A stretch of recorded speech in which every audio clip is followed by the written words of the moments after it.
Are we live right now? Yes. I didn't see the recording thing, so my computer's also being weird. Okay, 3, 2, 1. Welcome to another episode of the 10,000 Layups podcast. I'm your host, Kyle Radke, here as always with Julian Andrews. Julian, what's up, man? What's up with you? I'm doing good.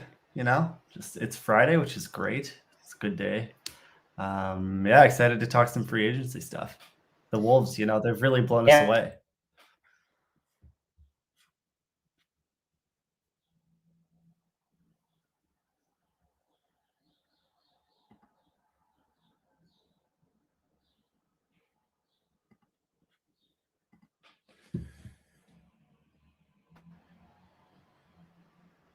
Are you there?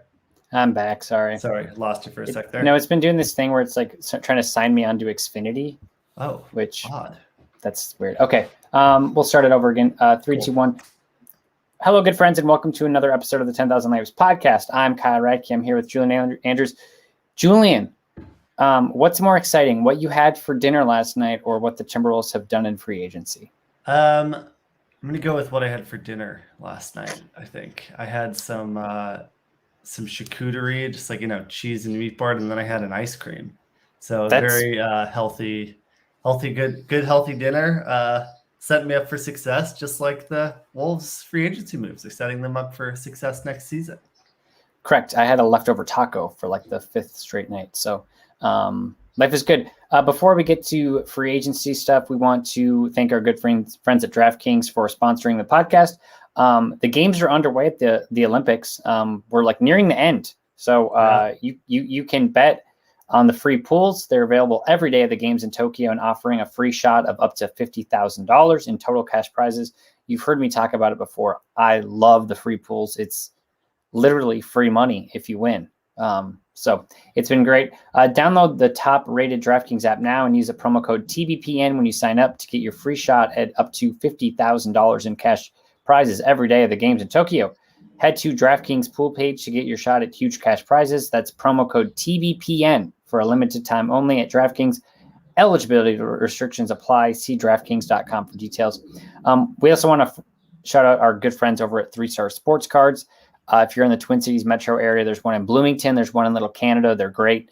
They help you with all your equipment. They have the newest cards. They have plenty of cards for sale if you're trying to build your collection for you or maybe for a kid. Also, go to 3starsportscards.com, and they have plenty of breaks going on as well. Yeah. All right. Good times. Timberwolves news with free agency before we dive into other ones.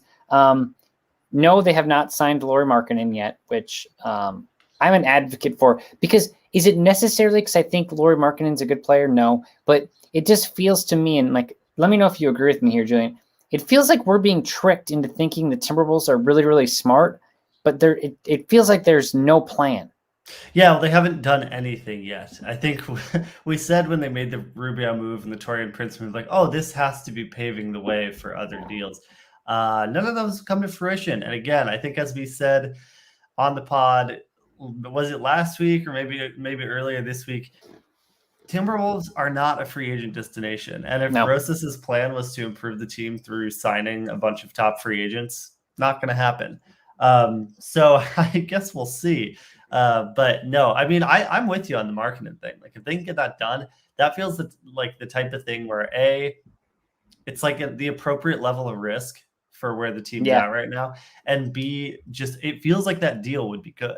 Like, it feels like his value is kind of low, and then maybe if he blossoms, that becomes a really attractive trade piece, like a young player on a good deal, or he's just a young player on the good deal on the Timberwolves. So I think we should make it happen. So we'll give Rosas a call. Yeah, no, I'm with you, because like right now it's like I get the Taurean Prince. You like if you're gonna bring back McLaughlin and you bring in Prince and you get rid of Ruby, like that makes sense. Like just on like a surface level, like you try to strengthen a weakness at power forward, and then you just are like, okay, Jordan McLaughlin, you are now the backup. That makes sense to me. But if that's like the only move, I think I posted on Twitter that the Timberwolves are like the 9th or 10th seed right now. And like there's more people disagreeing with me about that than the marketing thing. People are like, how is this thing, like with all the teams in the West getting better, how are the Wolves the 10th best team? And you're like, oh God, like we're maybe not that good. No. I mean, it's not the Wolves as they stand today. If they expect to, I mean, maybe they could do better than they did last season, but maybe, Yeah, every team has, I think, at least stayed the same, if not gotten better, right? Like, yeah, other than maybe the Thunder. The Thunder and the Spurs, probably. Yeah. But I mean, the Warriors are going to be back in the mix. Yep. And yeah, the nobody who made the playoffs is going to be worse. Yeah, the Pelicans are making a run. Like they're trying to like put all their chips in. Yeah, it'll be interesting. The Timberwolves did make one signing. They signed Nathan Knight to a two-way contract. Who is he, you ask? Well, that's a good question because I didn't know either. He's a 23-year-old big man out of William Mary. He was a rookie last season. He appeared in 33 games for the Atlanta Hawks, and he averaged 4 points and 2 rebounds per game. He's 6'10". Again, probably not too much to look into here. The Wolves have done pretty good on these like weird fringe guys. But I mean, you can. But that's like a supplemental skill. Yeah, and you can debate how important that is. It's like, well, are these guys good in getting playing time because the rest of your roster sucks? Right. Like, or because they're actually good. So right. I don't know. All right, Julian, I put together 3 winners and 1 loser from the Western Conference, and we'll do the same with the East in our podcast next week. All right, let's go down the list. And some of these teams, the winners will probably surprise you because in the West, it was a little bit no teams besides the Lakers, so we'll get to, made huge leaps. Yeah. A lot of it was kind of positioning and teams kind of showing their hands on where they're at. So, all right, my 3 winners are. The first is the Thunder, and you might say, well, that's weird because they haven't really done anything, but and eventually Oklahoma City is going to have to make a move. But this year, again, they did it again. They acquired a first-round pick from the Celtics for Kemba Walker, and then another first-round pick from the Jazz for Derek Favors. Yep. And then during the draft, they drafted Josh Giddey from Australia, who's a guard, with the 6th overall pick, and they also had a pick in the mid-teens that they ended up trading with Houston for 2 future first-round picks. So I don't know if this is like totally up to date, but from my math, it was the Thunder owned 36 picks over the next 7 years, 18 first-round picks and 18 first and 18 second-round picks. You can't keep kicking the can down the road. I understand this. Like, you can't just keep acquiring first-round picks and then like you're not building anything. But I mean, it feels like there's a realistic situation where if suddenly a star wants out, right? And I'm just spitballing here, right? Like, let's say Karl-Anthony Towns is like, hey, I want out of Minnesota. Yeah. And Bradley Beal is like, hey, I want out of Washington. And this isn't true, but and Bradley Beal and Towns are best friends. And like, they're looking for places to go where they can go together. And you look at the Thunder and you go, okay, that's like a complete like empty slate here. Like, you have Gilgeous-Alexander, who's really good. And then you have all these assets where if suddenly you're like, hey, Bradley Beal wants to come here. Okay, 5 first-round picks or whatever. And then something like Gilgeous-Alexander and 4 firsts would get like most players in the league. Yeah, right? And then for sure. And then you go to the next guy down the list if like Bradley Beal wants to bring someone with him, and you bring it reminds me a little bit of the Celtics. Granted, the Celtics already had Paul Pierce, but when they made those deals for Ray Allen and Kevin Garnett, like, it's easier to convince other stars to come to his town once there's like already 1 or 2 in place. So, like eventually they're going to have to just like try to draft the right guys. That's the thing, right? But until then, if you can get a first-round pick for just taking on Kemba Walker's contract, who they just bought out, like, yeah, all day. Totally. And I think that there's like a point where it almost becomes like teams are going to know that they can't even roster all these players that they have picks for. So it's kind of like maybe at some point they're kind of undercutting their own leverage because teams know they have to move these firsts. But at the same time, like, teams are going to want those players that those that those picks are tied to. And we've talked about it a lot, how picks are so much more valuable than players. You know? And so if there's not a player that OKC likes, trade the pick. Like, yeah, I think, New York did the same thing in this draft. I think it was like, they had, I don't know, like 19 or something, and they flipped it for a future first. And it's kind of just like, yeah, because whatever player you take with that pick is going to be a less valuable asset than the pick. And so if your guy's not there, get more picks. I agree about the kind of, it really kind of in the last couple of years, future firsts have really kind of become the currency of getting star players. And I mean, we even see future firsts thrown in like for players that aren't stars. Yeah. So it's just escalating. And so it's going to get to the point where, yeah, you might need, like, if you want to trade for 2 stars, you might need 10 or 12 first round picks, which sounds crazy, but like, that's where we're going. But if you're like, I mean, this is nuts, right? But if you're the Blazers, right? And all of a sudden Dame is like, I want out, and he's got 4 years left on his contract. Where if you're the Thunder, you're like, you know what, we can get him. And like, this sounds crazy. I've never thought about this before. You just brought that up. But like, what if the Thunder like, hey, here are 9 first round picks? Yeah. And it's like, oh, okay. Like, I guess, like, and then it's like, if you're the Thunder, then you're like, okay, we still have 8 first round picks over the next 8 years. And now we have Lillard and we have Gilgeous-Alexander. And then maybe you go, okay, like, let's go get Bradley Beal.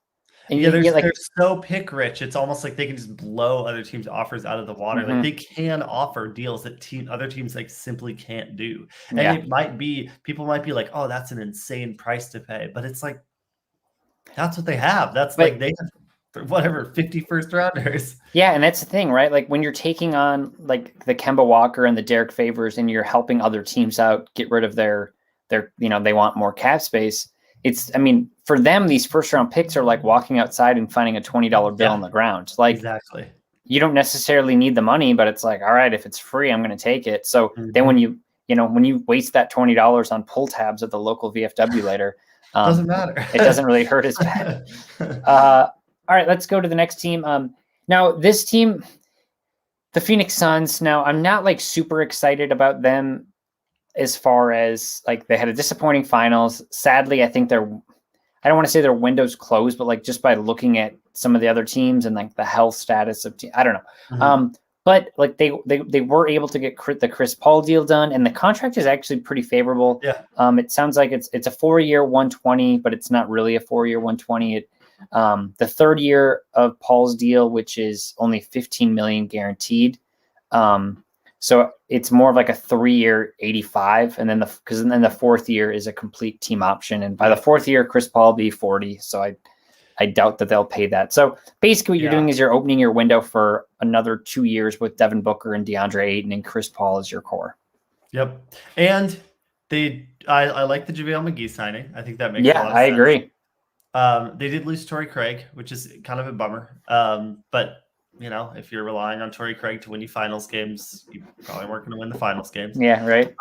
So I don't know. No, I think and bringing Campaign back was huge. I heard like some buzz that he might have been like going to New York or something. So it's good that he came back. So I think that I gotta sneeze.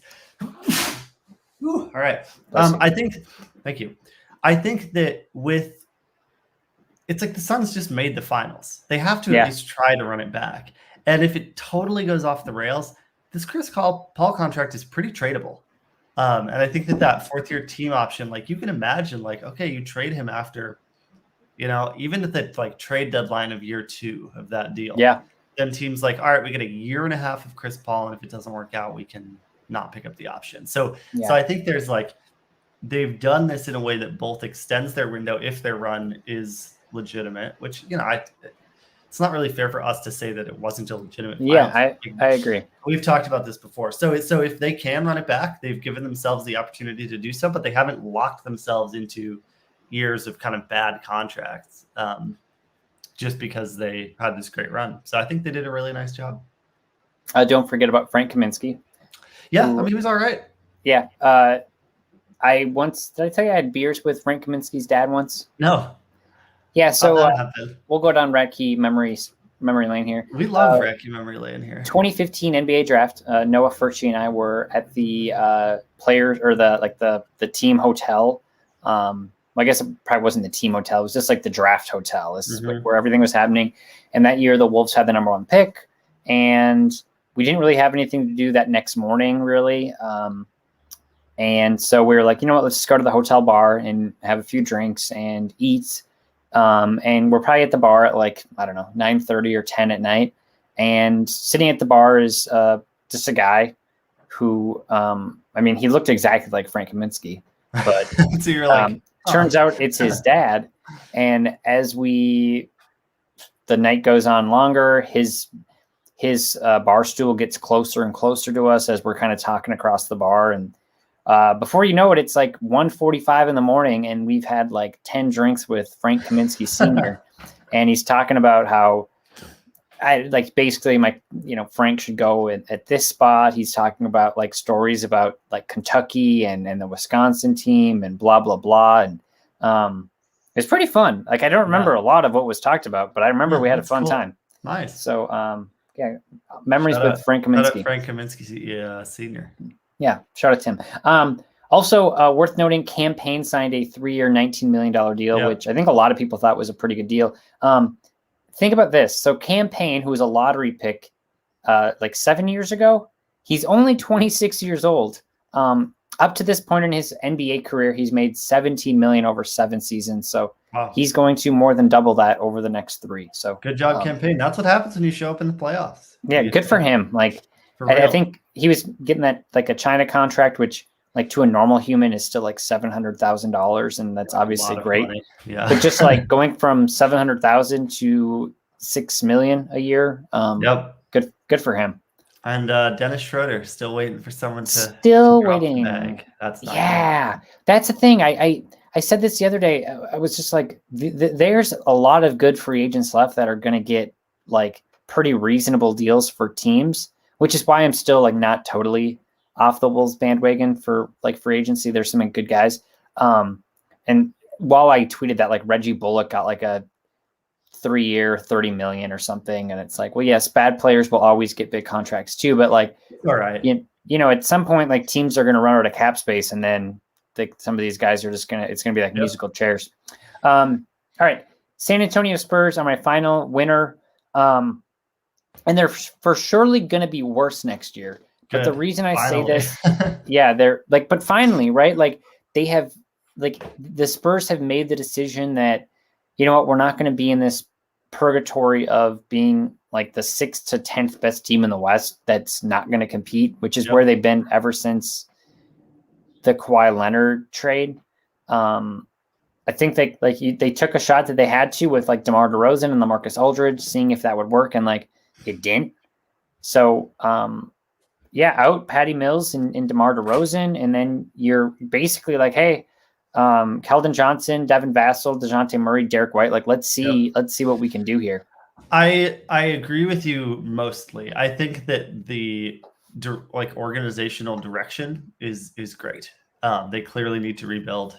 They were never going to win a championship with that team. And it's good that they're committing to that. I do not think they got enough back for DeRozan.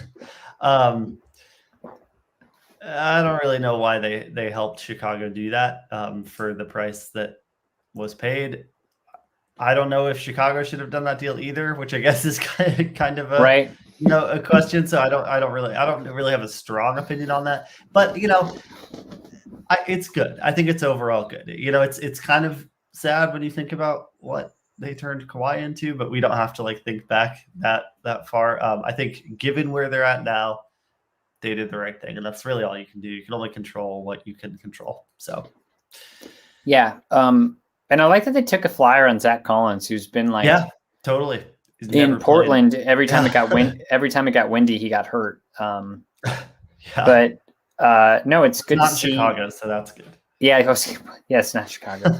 No, so it's good to see him. Like, I think that could be a good sign. Like, it's just good for these teams to just realize who you are. Yes. Which, I mean, we can tie this back to the Timberwolves at some point too, right? Where it's like the Timberwolves have all this young talent that's like up and coming, but if you're going to be the 11th seed in the West and all the players want to leave in 2 years, well, what does that really mean? Do they? That's like my big question. Everybody talks about how the Timberwolves have all this young talent that's up and coming. This might be a question for another pod, but it's like, well, obviously Anthony Edwards, young talent, up and coming. Jaden McDaniels, maybe. Yeah. Cat and D'Lo, are they still up and coming? You know, like, do you still consider them up and coming? Yeah. No, I consider Cat as no. I mean, that's a good point. Like, I mean, probably a deeper conversation here. I think Karl is like one of the top 6 big men in the league. Oh, 100%. But yes. If you're saying like, I mean, Punch Drunk Wolves, who's like, he gets ripped for being negative, but like, it's hard not to be negative. He's usually right. Yeah. And he just basically was just like, yeah, Karl's a great person to have on your team, but if he's like your best guy, like you're probably not going to go that far. And I think that's is like, is he ever going to get 20% better? Yeah. And like, so like, yeah, if Karl's your 3rd best player, like you're winning a championship probably, or like you're like making that run. But yeah, I don't know. I mean, yeah, again, that's probably a deeper conversation for a deeper time. But I like what the Spurs did basically by just saying, like, yep, we're throwing in the towel, like time for Pop to coach some young players. All right. A deeper conversation for a deeper time, says Kyle. For a deeper time. I'm not recording this on a Friday at lunch break. That's how you actually push down all serious conversations in your life. That's a deeper conversation. You just go, you know what, man? I'm just not in the headspace right now for that conversation. Hey. And then somebody goes, will you ever be? And you go, no, I will not be. We'll see tomorrow, I guess. Yeah, we'll see tomorrow and the next day. All right. Biggest loser. This is hard because I think there were probably a few teams that qualified. I mean, if you're going like wins and losses, I guess you could make the argument for like even the Spurs, I guess, in that case. The Pelicans, I thought, had a really bad free agency. Yep. Like they're gonna lose Zion, dude. It's the writing's on the wall. They like you lose Lonzo Ball and he gets a actually pretty good contract from Chicago, like team friendly, and then you overpay for Devontae Graham. Yeah, like I like Devontae Graham, but that was not good. He was just like, it seemed very unorganized. And they're certainly a loser. I don't think they're the biggest loser. However, my biggest loser is the Lakers, who I think they'll actually probably get like the number 1 seed in the West because Westbrook plays hard, LeBron is good, Davis is good, but like for a team that it's like pretty much championship or bust here in the last like year or two of LeBron's time, the fact that they are just like, yep, we're going to have a team with a bunch of guys that can't shoot, that don't play any defense, and that's going to be that. And it's like, you look at their roster and you're like, yeah, I guess if this was 4 years ago, we'd be in a great place. But losing Alex Caruso is weirdly bad for them. Yeah. And like KCP played a big role on that team. Kuzma played a big role on that team. It's just like, if you look at the replay, like I am a Carmelo Anthony fan because of what he did with the Blazers. It was a great story. It was really fun. I really like Carmelo Anthony. He should not be your starting. He should not be in your starting lineup or even probably not be playing more than 15 minutes a game. Like exactly. He was good with the Blazers because he played 15, 20 minutes a game off the bench for buckets. And like, that was it. And that's perfect for him. But oh man, I just hope that the kind of pendulum doesn't swing back on him and everybody hates him now again, because the redemption arc was kind of fun. Yeah. I don't know.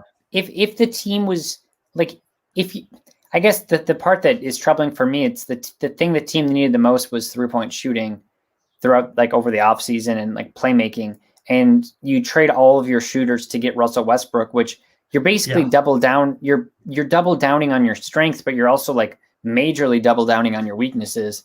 Yeah. And you have like what? So they answered that with like what? Malik Monk and Kendrick Nunn, neither of whom can really even play. Yeah, and I like Malik Monk. I thought like that was actually like a good signing. But you're right though. Like it's like, okay, and then it's like, okay, we like Talen Horton-Tucker, so let's sign him to a 3-year, $30 million deal, even though we've only seen him like play really well in preseason.